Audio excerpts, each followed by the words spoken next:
एक बार चुने कुसुम सुहाए, एक बार चुने कुसुम सुहाए, निज कर भूषण राम बनाए, निज कर भूषण राम बनाए।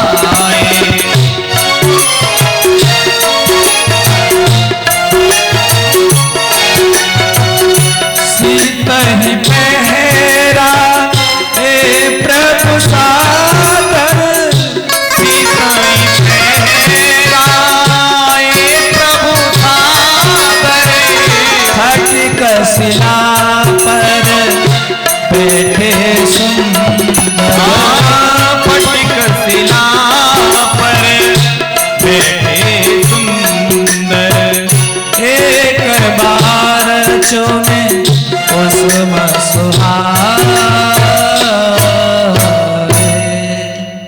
एक बार भगवान प्रिया जी का श्रृंगार कर रहे थे, अपने हाथों से कभी मांग भरते हैं, कभी हार पहनाते हैं, कभी बाजूबंद पहनाते हैं, कभी फूलों से सारा श्रृंगार कर रहे थे भगवान। इसको महाराज कहते हैं। इसको क्या कहते हैं? महाराज। 99 महाराज भगवान के पूरे हो गए थे, ये 100वां महाराज भगवान करने जा रहे थे, लेकिन इसमें जयंता आकर के बाधा डाल देता है। तो इसी आधे महाराज को भगवान राम ने कृष्ण बन के वृंदावन में पूरा किया है। चित्रकूट में यह घटना घटित हो रही थी। इस दृश्य को जयंता देख रहा था, जो इंद्र का बेटा था। उसने कहा, अरे देखो देखो ये कैसा भगवान है, इसको तो हमारी देवता समाज ने भगवान मान लिया है। ये कैसा भगवान है? ये तो जंगल में मंगल कर रहा है, और जंगल में मंगल करने वाला मंगल भवन अमंगलहारी नहीं हो सकता है। ये तो अपनी पत्नी का श्रृंगार कर रहा है। अरे भैया, सांसारिक पति आपने देखे होंगे। सांसारिक पति थे, अगर पत्नी जी कह दे कि तुम जाए के शौक में थे और मेकाज लिपस्टिक चूड़ी और जो ऐसी चीज लियाओ, तो पता काके को पैसा ले जा, अब सहेलिया ले जा संग, वो तो शर्म लगेगी कॉस्मेटिक्स की दुकान पे, है ना। और यहाँ तो ये श्रृंगार का सामान नहीं, श्रृंगार ही कर रहे हैं, और वो भी 16 श्रृंगार। अरे सांसारिक पति ज्यादा से ज्यादा बिंदी लगा देगो पत्नी के, ज्यादा से ज्यादा मांग भर देगो, है ना। पर ये तो नहीं, ये भगवान नहीं हो सकता। ये तो कोई कामी पुरुष है। मन हो महा बिरही अति कामी। जय जय। ये तो कोई कामी पुरुष है भैया। परमात्मा की जो लीलाएं, जिनके बारे में ये कहते हैं कि ये पवित्रता करने वाली है, सुन के पवित्रता आ जाती है, उन्हीं लीलाओं को ये बहुत बड़े बाप का बेटा, भोगी बाप की औलाद, और क्या कह रही है? उनमें अपवित्रता देख रही है, उनमें गंदगी ढूंढ रही है।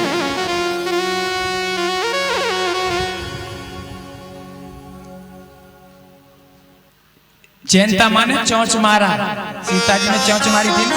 ये चौंच मारा है ना, ये परमात्मा और महात्मा को भी गंदी नजर से देखते हैं।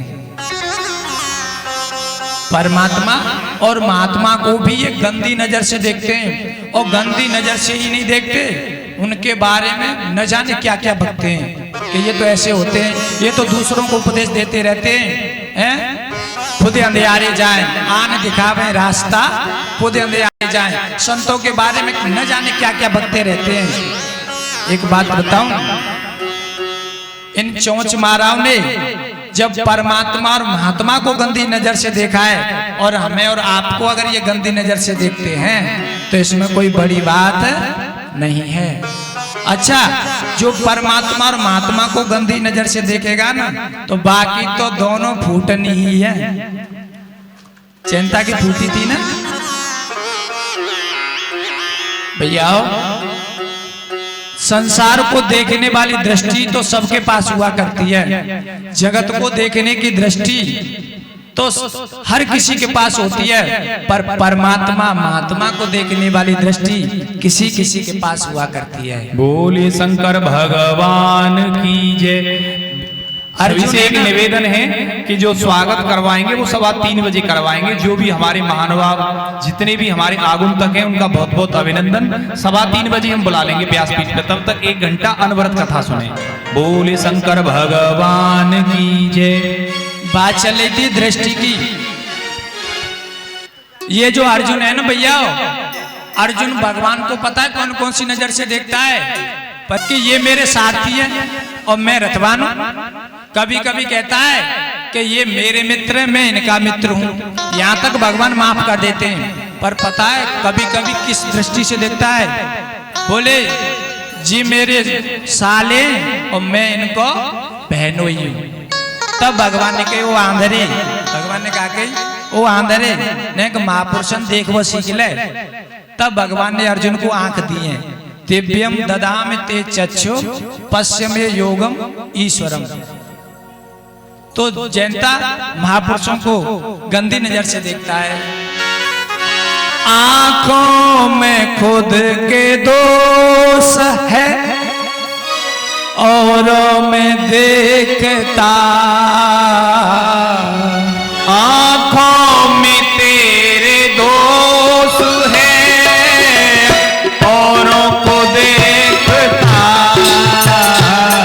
हाँ नजरों में खुद के गंदगी औरों में देखता। हाँ नजरों में तेरे गंदगी औरों में देखता। अपनी नजर सुधारे बस हो गया भजन। आदती बुरी तो हार ले बस हो गया भजन।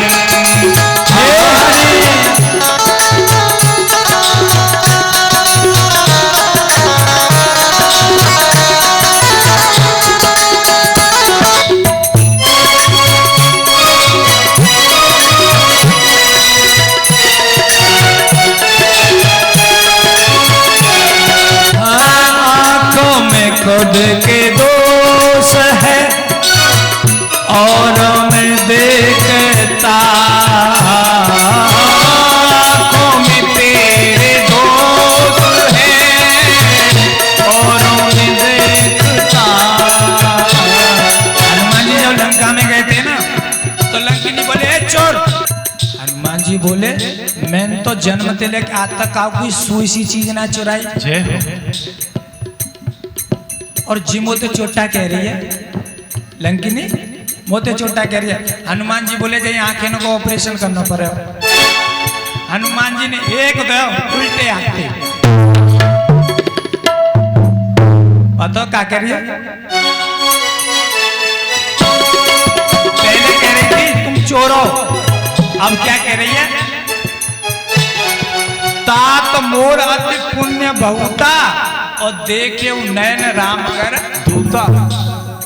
जब सत्संग का मौका पड़ा ना तो हनुमान जी ने उसकी दृष्टि के जो दोस्त थे, जो रावण का अन्न खा रही थी, तो संसार उसे वैसा ही दिखता था। भैया हनुमान जी जब लंका में गए ना तो लंकिनी को तो चोर दिखाई दे रहे थे और विभीषण जी महाराज को यही हनुमान जी संत दिखाई दे रहे थे। आदमी एक अलग अलग क्यों दिखाई दे रहा है? क्योंकि हमारे भीतर जो भरा हुआ होता है संसार में वैसा ही नजर आता है। हमारे अंदर वासना भरी है, हमारे अंदर वासना भरी है तो संसार में वासना में दिखाई देगा। हमारे अंदर भक्ति भरी है तो संसार में भक्ति में दिखाई देगा।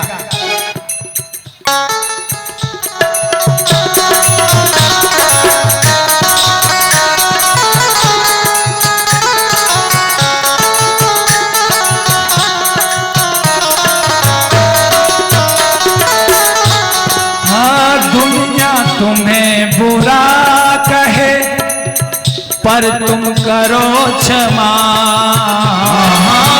दुनिया तुम्हें बुरा कहे पर तुम करो क्षमा। दुनिया तुम्हें बुरा कहे पर तुम करो क्षमा। दुनिया तुम्हें बुरा कहे पर तुम करो क्षमा। अपनी नजर सुधार ले बस हो गया भजन। अपनी नजर संभाल ले बस हो गया भजन। आदत बुरी सुधार ले बस हो गया भजन। आदत बुरी सुधार ले। के बाद ये जनता भगवान की परीक्षा लेता है। देखिए सदगुरु बुद्ध पुरुष माता पिता इनका हमें पार नहीं पाना चाहिए। इनका हमें पार नहीं पाना चाहिए। हो सके तो इनका प्यार पाना सीखो। इनका प्रभाव मत देखो, इनका स्वभाव सीखो जानना। इन्हें समझना सीखो, इन्हें समझाना मत सीखो। बहुत से लोग संतों को ही समझाते नहीं। भैया हमें संतों को समझाना नहीं चाहिए, बल्कि हमें संतों को समझने का प्रयास करना चाहिए।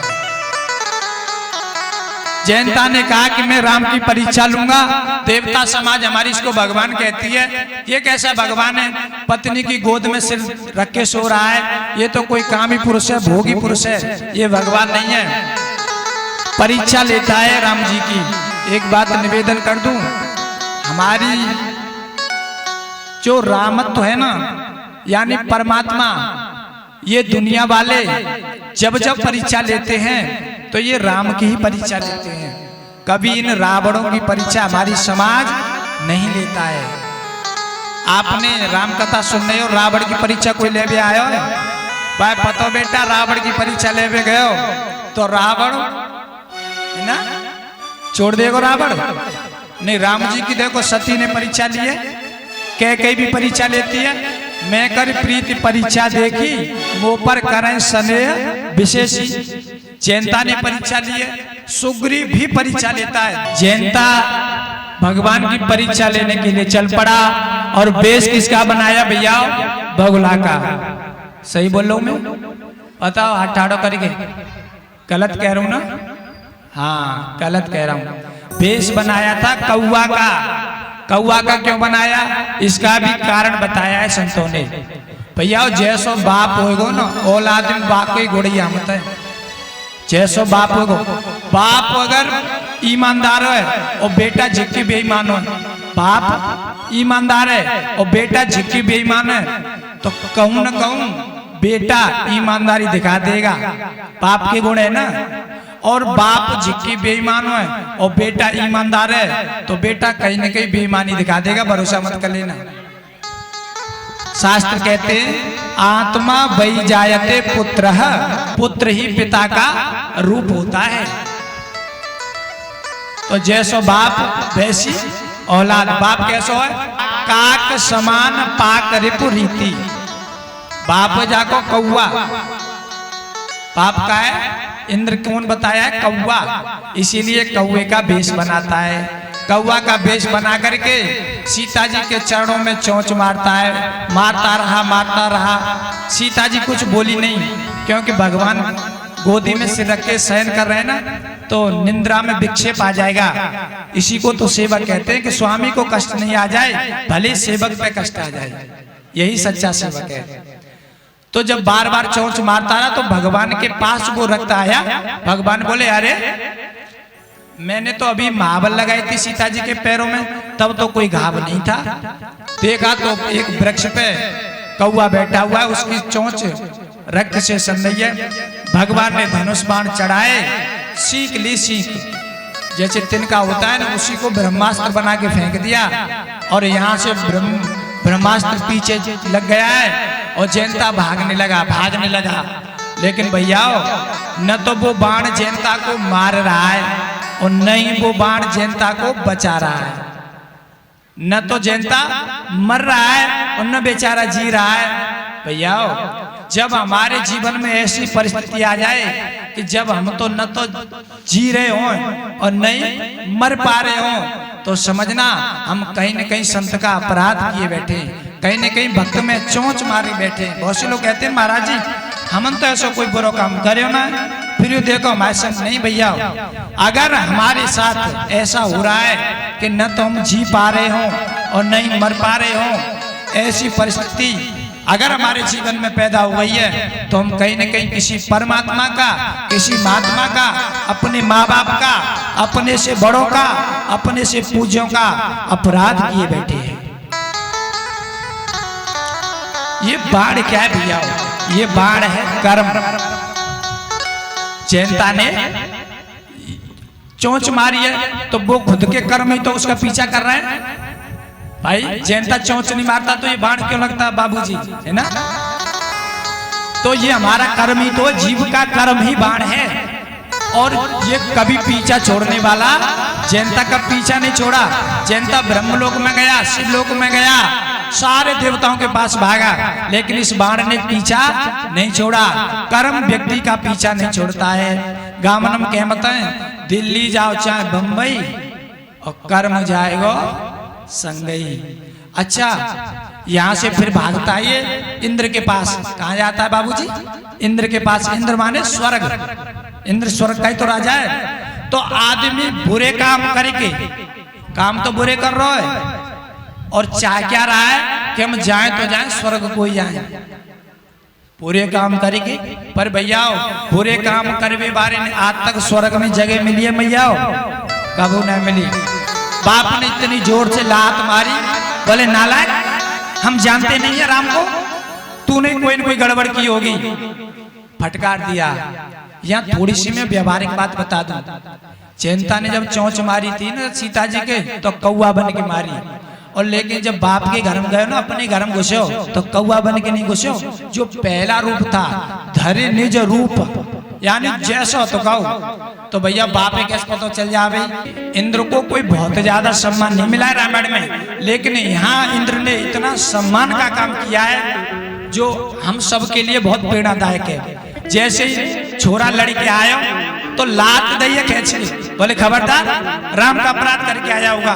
मैं ये कहना चाहता हूँ जब हमारी औलाद का होते झगड़ के आवे, लड़के आवे, भले ही हमारी औलाद की गलती नहीं है तो भी अपनी औलाद को डांटो, फटकारो, आंखें दिखाओ। औलाद का पक्ष लेने की जरूरत नहीं है भैया, नहीं तो फिर हम ही अपनी औलाद को बिगाड़ने का काम करेंगे। फिर हमारी औलाद को संग से डरने वाली नहीं। बुन पता ना बाप बचा ले, वो बाप मेरा बड़ा आदमी है, बाप बचा ले। इंद्र कितना बड़ा आदमी था, स्वर्ग का राजा, लेकिन बचाया नहीं। अब जैनता भाग रहा है, भाग रहा है, भाग रहा है, परेशान हो गया। भैया रामायण में दो कौआ हैं, एक तो जैनता और एक काकभूषण। दोनों ने ही, एक तो कौआ अपने आप बनता है और एक को कौआ अपने स्वयं इच्छा से बनाया गया है। जैनता को कथा तो आप लोगों के सब समझ में आ रही है ना, लेकिन मैं जयंत का और काकभूषण जी का समन्वय कर रहा हूं। एक तो भक्ति को सताता है, जयंता तो सीता जी में चोंच मारता है, सीता माने भक्ति, और काकभूषण भक्ति को सताता नहीं है, वो तो भक्ति का आदर करता है ना। एक कौआ भक्ति के खून पीता है, संत के भक्ति का खून पीता है जयंता चोंच मार के, और काकभूषण वो खून नहीं पी रहा है, वो तो झूठन परे अजरमा सो उठाए कर महापुरुषों की झूठन खाता है। भैया हम जो लोग कथा में सुन रहे हैं ये महापुरुषों की झूठनी तो है, पहले हम कहीं से सुन के आए, ग्रंथों से, संतों से, गुरुओं से, वो हम आपको सुना रहे हैं। तो ये महापुरुषों की झूठनी तो है जो हम और आप मिलके पा रहे हैं। तो काकभूषण महापुरुषों की झूठन प्राप्त करता है, और पता है जो महापुरुषों का खून पीते हैं ना, उन्हें कोई बैठने नहीं देता। जयंता को किसी ने बैठने दिया, काहू बैठन कहा न ओई, राखे को सके राम कर द्रोही। लेकिन कागभूषण खून नहीं पीता, वो तो महापुरुषों से दूध प्राप्त करता है। इसीलिए ब्रंत ब्रंत विहंग तहाँ आवे, वहां पर सब लोग जाते हैं भैया कि चलो महाराज जी के पास चल रहे हैं, चलो संतों के पास चल रहे हैं, वहां बैठ के आनंद लेंगे। तीसरी बात, जयंता के पीछे भगवान ने बाण लगाया है। जयंता के पीछे मैया क्या लगाया? भगवान ने बाण लगाया। और कागभूषण के पीछे अपना, हाँ बहुत सुंदर, हमारे बड़े बूढ़े बोलते हैं ना तो बहुत अच्छा लगता है, अपना हाथ लगाया। और पता है बाण भी 2 अंगुल की दूरी पर है और भगवान का हाथ भी 2 अंगुल की दूरी पर है ना। और पता है दोनों ही ब्रह्मांड के चक्कर काट के बाद में भगवान के पास आई। कागभूषण भी भगवान के पास आता है और जयंता भी भगवान के पास आता है, लेकिन जयंता ऐसे नहीं आया जैसे कागभूषण आए। अब मैं वो कथा आपको बता रहा हूं जयंता कैसे आया। जयंता जा रहा था भागता भागता, नारद जी मिल गए। नारद देखा विकल जयंता, नारद देखा विकल जयंता, नारद देखा विकल जयंता, नारद देखा विकल जयंता, लागी दया को मलच संता, लागी दया को मलच संता। भैया संसारी में और संत में यही तो अंतर होता है। संसारी तो अपने दुख से दुखी होता है, पर परमात्मा और महात्मा ये दूसरों के दुख से दुखी होते हैं, है ना। जयंता ने नारद जी को प्रणाम किया। नारद जी ने कही जिनका ये बाण है ना उन्हीं की शरण में चले जाओ, जिनका ये बाण है उन्हीं की शरण में चले जाओ। जयंता बोला ये कैसे हो सकता है? और भैया ये नारद जी ने बहुत प्यारा सूत्र दे दिया। नारद जी कह रहे हैं कि जिसका तूने अपराध किया है माफी वही मांगनी पड़ेगी। हम लोग कैसे दुनिया भर के कुकर्म पात देंगे और कहा सोचता है दशहरा पे गंगा जी में डुबकी लगा के हमारे पाप नष्ट हो जाएंगे। नहीं भैया, जिसका हमने पाप किया है, जिस गरीब को हमने सताया है, माफी वही मांगनी पड़ेगी। नारद जी ने कहा जिनका तूने अपराध किया है माफी वही मांगो। जयंता बोले अगर मैं मां गया और वो तो तैयार बैठे मेरी हत्या करने के लिए। तब नारद जी ने कहा अरे जयंता, यदि तुझे मारना होता ना भगवान को तो तू कब को सिलटा रहते। पता तू मारे हो? बोले नहीं। तो फिर और अच्छा ये बता मैं कौन हूं? बोले आप तो संत हो। नारद देखा विकल जयंता, लाग दया कोमल चित संता। बोले मैं संत हूं और तू ये भी नहीं जानता है कि संत कब मिलते हैं। बिनु हरि कृपा मिले नहीं संता। बिना भगवान की कृपा के संत नहीं मिलते। तेरे पे भगवान की कृपा भैया तभी तो मैं भेजूं भगवान ने। हाँ बाबा जी तो तुम सही कह रहे हैं। बाबा तुम मेरे बच्चे को उपाय बताओ।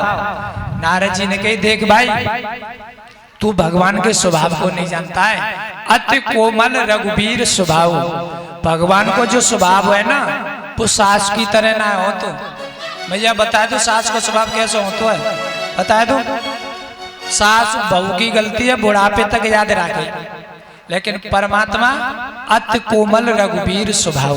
भगवान का स्वभाव कोमल नहीं अति कोमल है। तो बोले तू भगवान की शरण में जा, भगवान तुझे माफ करेंगे। मैं भगवान का स्वभाव जानता हूं जयंता। और भैया परमात्मा के स्वभाव को यदि महात्मा नहीं समझेगा तो कौन समझेगा। जैसे हम अपने परिवार के स्वभाव को जानते हैं। हमारी चाची को स्वभाव कैसा है, कितनी रूठनी है, कितनी मननी है। अपनी ताई के स्वभाव को जानते हैं, अपने भैया के स्वभाव को जानते हैं, अपनी भाभी के स्वभाव को जानते हैं। तो ऐसे ही सदगुरु भक्त संत ये परमात्मा के परिवार के सदस्य हैं, तो ये भगवान के स्वभाव को जानते हैं। नारद जी ने कहा, जयंता तेने तो बहुत छोटी सी कमी करी है भैया। अरे मैंने तो भगवान की पत्नी से शादी करके डोल लो, मैं तो भगवान की पत्नी से शादी करके डोल लो। जब भगवान ने मेरी गलती माफ कर दी विश्व मोहिनी से, जब मेरी गलती भगवान ने माफ कर दी तो तेरी गलती माफ करेंगे। तो भैया जयंता नारद जी के मंत्र को लेकर के और माला ले ले हाथ में जयंता ने और जाप करता जा रहा है, अति कोमल रघुवीर स्वभाव, अति कोमल रघुवीर स्वभाव, अति कोमल रघुवीर स्वभाव, अति कोमल रघुवीर स्वभाव। और जैसी भगवान के पास आया मैं फिर और जोर जोर से कहने लगे, अति कोमल रघुवीर स्वभाव, कोमल नहीं अति कोमल, अति कोमल रघुवीर स्वभाव। भगवान कह रहे भैया कहाँ की आवाज आ रही है? और जैसी भगवान के पामन में आए बोले भगवान का स्वभाव बहुत मीठा है। भक्त को भगवान धनुष बाण लेके ठाड़े हैं, भगवान धनुष बाण लेके ठाड़े हैं। भगवान ने कही जयंता ये बता भैया अब तू काय को आया हो? तो देखो बड़े बाप के बेटा चतुर बहुत होते हैं। जयंता बोले भगवान मैंने आपका प्रभाव तो देख लिया, अब मैं आपका स्वभाव देखना चाहता हूँ। धनुष बाण लेके ठाड़े ना, तो जयंता क्या कह रहा हो? मैं तुम्हारा स्वभाव देख रहा हूँ, स्वभाव कैसा है। तब भगवान को हंसी आ गई। जयंता ने कहा भगवान मुझको नारद जी ने भेजा है, नारद जी ने, क्योंकि संत के द्वारा जो भेजे जाते भगवान उन्हें ठुकराते नहीं है। भगवान बोले देख भाई मैं तो मारूंगा तो आते नहीं, क्योंकि तू संत के द्वारा भेजा गया है, लेकिन छोड़वे मारू ना, मारूंगा भी नहीं और छोड़ूंगा भी नहीं। बोले मारूंगा तो इसीलिए नहीं क्योंकि तू संत के द्वारा भेजा गया है, और छोड़ूंगा इसीलिए नहीं क्योंकि तूने अगर मेरा अपराध किया होता तो तुझे माफ करता, लेकिन तूने मेरे भक्त का सीता जी का अपराध किया है। और जो अपराध भगत कर करई राम रोष पावक सोई चरई। तब भगवान ने एक नयन कर तजा भवानी। बात चल रही थी दोनों कौआओं की, कागभूषण की और जयंता की। दोनों कौआ भगवान के पास आए। एक कौआ को कागभूषण को भगवान ने भक्ति का प्रसाद दिया और जयंता की आंख फोड़ दी। जयंता को प्रसाद दे भगवान ने, पर कौन सा गामनम कहते गए लेगो प्रसाद है। जयंता की आंख फोड़ी खा गई, जैसे कोई बालक गिर पड़े तो लेगो प्रसाद है, तो प्रसाद भगवान ने दोनों दे, जयंता को भी और कागभूषण को भी। और एक नयन कर तजा भवानी। प्रसंग की अंतिम बात बता रहा हूं, उसके बाद फिर हम आगे बढ़ेंगे। भगवान ने जयंता की एक आंख फोड़ी है, दो नहीं फोड़ी। और भागवत जी में शुक्राचार्य की भी बोला करो, एक ही आंख फोड़ी है, दो नहीं फोड़ी। क्यों? भगवान कहते हैं कि भाई संसार को तू एक आंख से देख, दो आंखों से मत देख। एक आंख माने समता की आंख और दो आंख माने विषमता की आंख। भैया हमारे पड़ोसी को बालक रोए रो हो तो हमारे सिर में दर्द होता है ना। पड़ोसी को बालक रो रो हो तो हमारे सिर में दर्द होने लगता है, और जब अपन दूध को फुइया रोए रो हो तो तब फिर हमारे सिर में दर्द नहीं होता, तब हमारे दिल में दर्द होता है। बालक तो दोनों ही मैया, वो रो रो ऐसा तो ना वो गीत गा रहे हो, लेकिन एक के रोने से हमारे सिर में दर्द हो रहा है और एक के रोने से हमारे दिल में दर्द। ऐसा क्यों? क्योंकि हमें विषमता आ गई है। हमने एक आंख से नहीं देख रहे संसार को। भैया जिस आंख से हम अपने बच्चों को देखते हैं उसी आंख से अपने भैया के बालकन देखें, भतीजे। जिस आंख से हम अपनी माँ को देखते हैं उसी आंख से अपनी चाची को, उसी आंख से अपनी ताई को देखें। जिस आंख से हम अपने परिवार को देखते हैं उसी आंख से हम अपने संसार को देखें। भगवान के जो भक्त होते हैं उनकी एक ही आंख होती है, वो एक ही आंख से देखते हैं। कौन सी आंख? सिया राम मैं सब जग जानी, करऊं प्रणाम जोर जुग पानी। जब सीता जी में चोंच मारी है जयंता ने, भगवान बोले अब चित्रकूट में ठहरो सही नहीं है, क्योंकि जहां हो खटपट और माथे चल दो झटपट। यहाँ से भगवान आगे बढ़े हैं।